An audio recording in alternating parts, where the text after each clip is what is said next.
اعوذ باللہ من الشیطان الرجیم بسم اللہ الرحمن الرحیم نحمدہ ونصلی علی رسولہ الکریم ومن اظلم ممن منع مساجد اللہ ان یذکر فیہا اسمہ وسعی فی خرابها اولئک ما کان لہم ان یدخلوها الا خائفین لہم فی الدنیا خزی ولہم فی الآخرۃ عذاب عظیم۔ صدق اللہ العظیم۔ یہ میں نے سورہ بقرہ کی آیت نمبر 114 تلاوت کی۔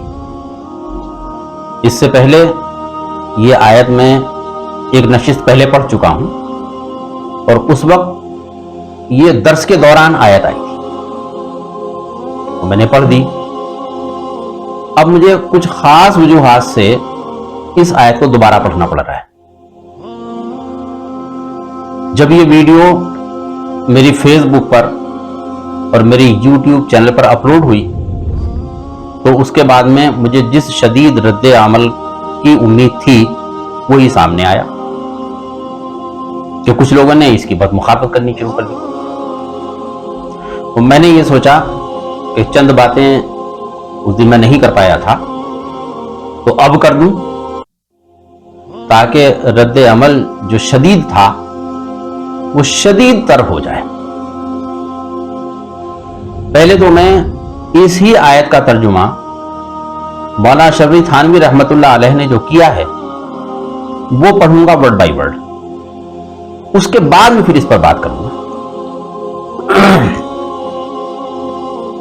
وَمَنْ أَظْلَمُ مِمَّنْ مَنَعَ مَسَاجِدَ اللَّهِ أَنْ يُذْكَرَ فِيهَا اسْمُهُ وَسَعَى فِي خَرَابِهَا، اور اس شخص سے زیادہ اور کون ظالم ہوگا جو خدا تعالی کی مسجدوں میں ان کا ذکر کیے جانے سے روکے، بندش کرے اور ان کے ویران ہونے میں کوشش کرے۔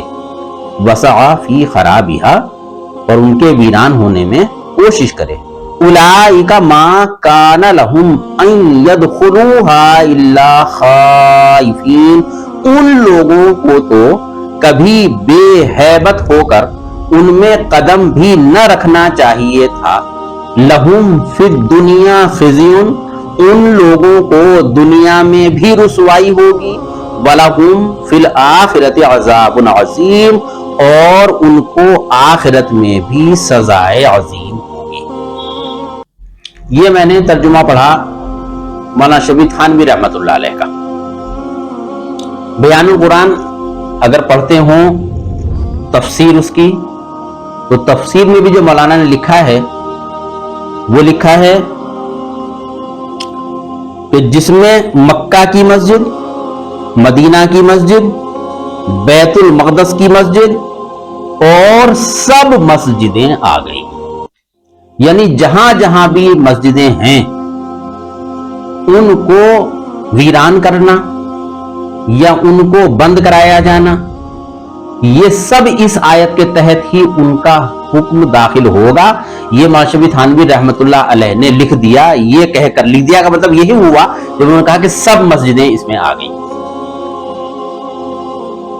اب بات یہ کہ آپ یہ سمجھیں کہ یہ آیت کن کن لوگوں پر لاگو کی جا سکتی ہے اور کن کن کو اس سے آپ بری رکھیں گے۔ تو کیا کوئی کیٹیگریز بنائی جائیں گی کہ یہ لوگ اگر مسجد کو بند کرائیں گے تو یہ اس آیت کے حکم میں داخل نہیں ہوں گے، اور اگر یہ لوگ مسجدیں بند کرائیں گے تو ان پر اس آیت کا حکم لاگو ہوگا اللہ کے یہاں؟ اس کو کون طے کرے گا؟ جو اللہ کی مسجد کو ویران کرنے والے لوگ ہیں، کون اس کو طے کرے گا کہ اس آیت کے دائرے میں کون کون سے لوگ آ رہے ہیں؟ کیا آپ اس میں یہ کہنا چاہیں گے کہ یہ آیت تو ان غیر مسلموں کے لیے ہے کہ جنہوں نے اللہ کی مسجدوں کو ویران کرنے کی کوشش کی، یا اس سے مشرکین عرب یا یہود اور نصارہ کی طرف اشارہ ہے؟ آپ یہ کہنا چاہیں گے؟ تو کیا آپ اس کے اگینسٹ یہ فتویٰ دینا چاہ رہے ہیں کہ اگر مسلمان اللہ کی مسجدوں کو بند کرائیں تو وہ جائز کام ہے؟ ظاہر ہے یہ قرآنی آیات ہیں، آفاقی ہیں، جس پر فٹ ہو جائے گی اس کو آیت گفٹ کر دی جائے گی۔ ہمارا نہ یہ کہنا ہے، نہ ہم نے کسی کو پوائنٹ آؤٹ کیا کہ یہ وہ شخص ہے جس کو جو اس آیت کے حکم میں آ جائے گا. ہمارا کہنا یہ ہے کہ وہ لوگ جو اللہ کی مسجدوں کو بند کرانے کا کام کرتے ہیں وہ سب اس آیت کے دائرے میں آئیں گے. رہی بات یہ کہ آپ یہ کہیں کہ یہ بات کیوں میں کہہ رہا ہوں، تو دیکھیے میں قرآن پڑھنے کا کام کرتا ہوں اور قرآن کو سمجھنے کا، اور اللہ نے جو صلاحیت مجھے دی ہے اس کی کے مطابق لوگوں کے درمیان بیٹھ کر قرآن کے متعلق بات کرنے کا کام کرتا ہوں. اور میں یہ سمجھتا ہوں اپنی جگہ کہ جو آیت جس انٹینسٹی سے پڑھی جانی چاہیے اگر وہ اس انٹینسٹی سے نہیں پڑھی گئی تو اس آیت کا حق ادا نہیں ہوگا. میرا کام فرقے واریت پھیلانا نہیں ہے، بلکہ معاشرے میں جو فرقے وارانہ ذہنیت لوگوں کی بنی ہوئی ہے اس سے ان لوگوں کو نکالنا کام ہے. میں قرآن سمجھ رہا ہوں، کیا میرے قرآن سمجھنے سے آپ کے شہر میں کوئی نیا فرقہ بن گیا؟ بلکہ میں تو جو فرقوں میں بٹے ہوئے لوگ ہیں میں تو ان کو یہ چاہتا ہوں وہ اس فرقے وارانہ ذہنیت سے باہر نکلیں اور ایک دوسرے کو سمجھیں اور آپس میں اتحاد قائم کریں تاکہ ملک اور ملت کی ترقی میں مسلمان پورا رول ادا کر سکیں. اگر بچپن سے ہمارے بچوں کو اس تفریق میں ڈال دیا جائے کہ جس کے لیے اللہ نے مکمل منع فرمایا اور فرمایا وَاعْتَصِمُوا بِحَبْلِ اللَّهِ جَمِيعًا وَلَا تَفَرَّقُوا، پکڑ لو اللہ کی رسی کو مضبوطی سے اور فرقوں میں نہ بٹو. تو میں تو صرف اس حکم کے تحت کام کر رہا ہوں. ممکن ہے کہ میرا جو انداز ہے کام کرنے کا اس سے کچھ لوگ اختلاف کرتے ہوں، اختلاف کی گنجائش ہے، ہر شخص سے اختلاف کیا جا سکتا ہے. آپ اختلاف کریں، بہت اچھی بات ہے، لیکن اس اختلاف کرنے سے ایسا نہ سمجھیے کہ میں کسی کو نشانہ بنا رہا ہوں. الحمدللہ اللہ کا شکر یہ ہے لاکھ کہ ایک تو میں کسی مدرسے کا نوکر نہیں ہوں کہ اگر میں حق بات کہوں گا اور وہ کسی فرقے کے خلاف چلی جائے گی تو مجھے مدرسے سے نکال دیا جائے گا. نہ الحمدللہ میں کسی مسجد میں امامت کر رہا ہوں کہ اگر میں یہ سمجھوں کہ میں اس فرقے کی مسجد میں امامت کر رہا ہوں تو میں اگر حق بات کہہ دوں گا اور وہ ان کے نظریات کے خلاف چلی جائے گی تو مجھے یہ مسجد کی امامت سے ہٹا دیں گے. الحمدللہ اللہ نے مجھے اس سے الگ رکھا ہے اور اللہ کا شکر ہے کہ میری روزی کا انتظام اللہ نے اس طریقے سے کیا ہوا ہے کہ میں اپنی حق بات کہہ سکوں. میں بہت معذرت کے ساتھ میں یہ کہنا چاہ رہا ہوں کہ میں یہ نہیں کہہ رہا کہ آپ لوگ حق بات نہیں کرتے، آپ بھی حق بات کرتے ہیں. میں تو اپنی بات کر رہا ہوں کہ میں یہ سمجھتا ہوں کہ میں اگر میں کسی مدرسے میں پڑھا رہا ہوتا تو یقیناً جس طریقے سے میں اب کام کر رہا ہوں میں نہیں کر پاتا. اس لیے کہ جہاں جہاں آپ لوگوں کی طاقت ہے آپ لوگوں نے وہاں میری پوری مخالفت کر کے مجھے مسجد سے ہٹا دیا. میں نے اس کو بھی تسلیم کر لیا، میں اپنے گھر آ گیا، کام کرنے لگا.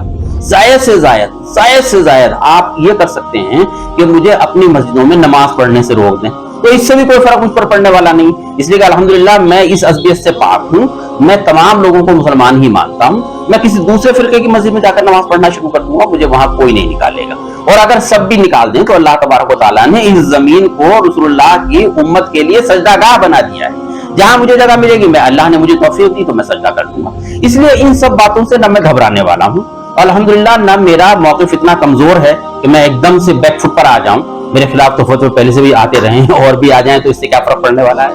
بہرحال میں دین کا کام اگر کر رہا ہوں تو پھر مجھے یہ تو ماننا ہے اور میں یہ مان چکا ہوں کہ میری مخالفت شدید سے شدید تر ہوتی چلی جائے گی، اس میں کوئی شک نہیں. لیکن اگر میں اللہ کے بندوں کو اللہ کا پیغام پہنچانے کا کام کر رہا ہوں، اگر میں اللہ کے بندوں کے بیچ میں جو نفرتیں ہیں ان کو دور کرنے کا کام کر رہا ہوں، اگر میں یہ چاہتا ہوں کہ ہمارے مسلمان بچے جو اب نسلیں ہماری اوپر کو آ رہی ہیں وہ اس ملک کی ترقی میں پورا رول ادا کریں اور فرقے واریت کا جو تعصب ہے اس سے ہٹ جائیں، تو پھر ظاہر ہے کہ میں یہ سمجھتا ہوں کہ میرا اجر اللہ کے یہاں محفوظ ہے اور مجھے اللہ کے سوا نہ کسی سے کسی اجر کی کوئی تمنا ہے، نہ مجھے کسی اور سے کوئی اجر کی تلاش ہے. باقی یہ کہ دیکھیے میں تو یہاں اس کنڈیشن تک بھی آیا تو اس کے پیچھے بھی کچھ لوگ ہیں. آپ ایمانداری سے بتائیے کہ اگر کوئی پریشانی کسی شخص کو ہے یا اگر ایک شخص معاشرے میں کچھ خرابیاں دیکھ رہا ہے اور اخلاقی تنزلی کا شکار اگر اس کی قوم ہو رہی ہے تو وہ اس درد کو لے کر کس کے پاس جائے؟ मैंने इसकी पहल की और मैंने चंद उलमाए किराम नेहटौर के ऐसे हैं कि जिनको मैंने खुतूत लिखे और मैंने उनसे कहा कि आप लोग क्या कर रहे हैं, इस तरह मुझे इस तरह बताएं, मैं भी एक शहरी हूं यहाँ का, तो मुझे हक हासिल है कि जो लोग जिम्मेदार जगह बैठे हुए हैं वो ये बताएं कि वो क्या कर रहे हैं, उनकी क्या काविशें हैं, या सिर्फ ये कि बस मस्जिदों तक हमारी काविशें महदूद हैं कि वहीं से तरबियत करेंगे और जमीन पर उतर कर काम करने की कोशिश नहीं करेंगे। वैसे अल्हम्दुलिल्लाह मुझे इस बात की उम्मीद है कि जमीन पर तो अल्लाह ने अगर चाहा तो मैं इन सबको उतार दूंगा। जगह जगह बैठे हुए आप देख कई लोग अब मस्जिदों में कुरान पढ़ रहे हैं, इससे पहले क्यों नहीं पढ़ रहे थे? ये मैं अल्लाह से ये उम्मीद करता हूं कि इनके पढ़े हुए के अजर में से भी अल्लाह मुझे कुछ ना कुछ अजर देता रहेगा और इनके अजर में कोई कमी नहीं आएगी। इसी तरह मैं कौम के काम करने के लिए, मुसलमानों में फैली हुई बुराइयों को रोकने के लिए मैं खुद जमीन पर मौजूद हूं और मैं ये चाहूंगा कि जो लोग अपने आप को कौम का जिम्मेदार समझते हैं वो जमीन पर उतरें। वो सिर्फ एक जगह बैठ करके काम नहीं कर सकते, इसके रिजल्ट नहीं आने वाले। मैं तो इस बात पर हूं, आप ना उतरे ना उतरे, मैं कोशिश करूंगा कि आप उतरें। जब ये कैफियत हो जाए कि एक मस्जिद में एक जिम्मेदार शख्सियत आए और वो आकर मुसलमानों में फैली हुई बुराइयों की तरफ इशारा करे और फिर वो पूरे जोर से ये बात कहे कि बताओ मुसलमानों, सब जो माशरे में ये बुराइयां फैली हुई हैं किस तरह से ये दूर होंगी। पूरी मस्जिद में मैं खामोश बैठा रहा। हजरत ने फिर यही दोबारा ऐलान किया कि बताओ कैसे दूर होंगी ये बुराइयां। मैं फिर खामोश बैठा रहा। तीसरी मर्तबा जब फिर उन्होंने ये कहा कि बताओ कैसे ये दूर होंगी बुराइयां, तो मैंने उनसे ये कहा, हजरत कुरान समझने से दूर होंगी। उम्मत में जो बुराइयां हैं उनका वाहिद हल कुरान है, सही अहादीस हैं। तो समझ जानते हैं क्या जवाब था उनका? उन्होंने कहा बैठ जाओ, तकरीर मत करो, तुम्हारी तो शक्ल से भी नफरत है इस्लाम को और तुम्हारे पीछे तो नमाज भी नहीं। ये कलिमात थे उनके मेरे लिए। अगरचे मैं बहुत सख्त जवाब इसका दे सकता था और आज भी मैं इस बात का जवाब इतना सख्त रिकॉर्ड करा सकता हूं कि जिससे उबल जाएं लोग, मगर चूंकि मैं अपनी जात के लिए कोई काम नहीं कर रहा, मैंने उनसे ये कहा कि मैं यहां किसकी इमामत कर रहा हूं कि मेरे पीछे नमाज नहीं हूं। मैं कोई मस्जिद का इमाम हूं। सवाल ये नहीं कि मेरे अंदर क्या कमी है, आप मुझे तलाश नहीं कि मेरी शक्ल से नफरत कर रहे हैं। बता रहे हैं आपके इस्लाम को तुम्हारी शक्ल से नफरत है, आपने ये फतवा मेरे बारे में दे दी और मेरी कुव्वत बर्दाश्त ये देखिए कि मैं उनसे यही कहता रह गया कि आप ये बताइए जो सवाल आपने किया था उसका जवाब ये है कि नहीं है। आपने सवाल किया था कि उम्मत से खराबियों को, बुराइयों को कैसे दूर किया जा सकता है। मैंने आपसे ये अर्ज किया कि कुरान के जरिए से दूर किया जा सकता है। इसका जवाब दीजिए, बात मैंने सही की या गलत की, काटिए मेरी बात को। तो नहीं था कोई जवाब। इस बात को मैंने नेहटौर के जो जिम्मेदार लोग हैं, मैंने उनको खत लिखे और ये वाकयात भी लिखे। मुझे किसी शख्स ने जवाब देने की जहमत गवारा। क्यों? इसलिए जहमत गवारा नहीं की कि जिस शख्स ने मेरे बारे में कोई बात कही थी वो भी आप ही के मसलक के हैं। अगर ये बात मेरे बारे में किसी दूसरे फिरके के मुसलमान ने कह दी होती तो आप तो फतवे दे देते उसके खिलाफ। चूंकि वो आपके मसलक के हैं इसलिए आपने उनके खिलाफ कुछ नहीं कहा। मैं चूंकि आवाम का आदमी हूं तो मुझे कोई कुछ भी कह दे, मेरी कोई इज्जत नहीं ना, इसलिए कोई कुछ भी कह दे। आपके पास चूंकि रसीद है अपनी तालीम हासिल करने की, इसलिए आपको यह हक हासिल है कि आप किसी को कुछ भी कह दें। मैंने उसको ये बर्दाश्त किया। फिर 12 रबीउल अव्वल को 2 साल पहले मैंने नेहटौर के उलमाए किराम को खत लिखे और मैंने उनको अहादीस के हवाले दिए, कैलेंडर बना करके दिए और मैंने ये कहा कि आप मेरी रहनुमाई कर दें इसमें, मैं समझ नहीं पा रहा हूं। मेरे हिसाब से 12 रबीउल अव्वल रसूलुल्लाह सल्लल्लाहु अलैहि वसल्लम का यौम वफात नहीं है। मैंने अहादीस के हवाले पेश किए, बाकायदा उनको खत भेजे। 4 लोगों को खत भेजे, 2 के जवाब आए टेलीफोनिकली। लिख करके जवाब नहीं आया किसी का, इसलिए कि लिखा हुआ जवाब तो सबूत हो जाता है। तो टेलीफोनिकली मुझे जवाब दिया कि आप सही कह रहे हैं, ये बात उम्मत में गलत मशहूर हो गई। तो मैंने कहा इसको मिंबर से डिक्लेयर कर दें, इसलिए कि हमारी जो आवाम है वो बरेलवी आवाम को यह कहकर टारगेट करती है کہ आप जो रसूलुल्लाह का यौम पैदाइश मना रहे हो, ये तो यौम वफात है।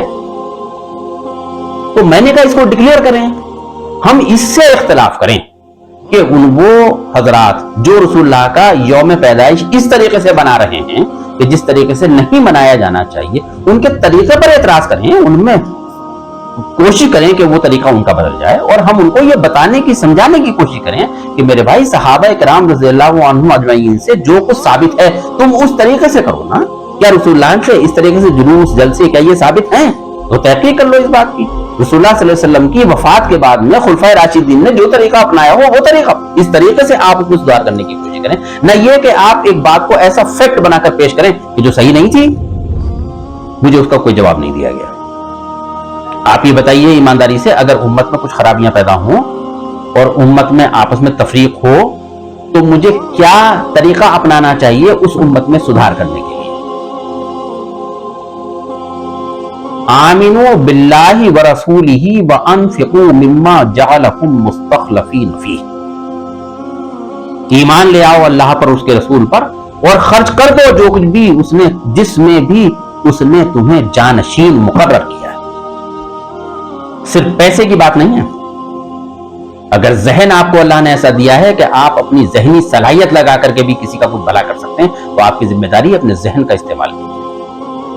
जिनके पास पैसा है वो पैसे का इस्तेमाल करें, जिनके पास ओहदे हैं वो ओहदे अल्लाह की राह में लगा दें, उम्मत में सुधार पैदा करने की कोशिश करें, उम्मत को इस काबिल करें कि गैर मुस्लिम भी मुसलमानों से मोहब्बत करने लग जाएं।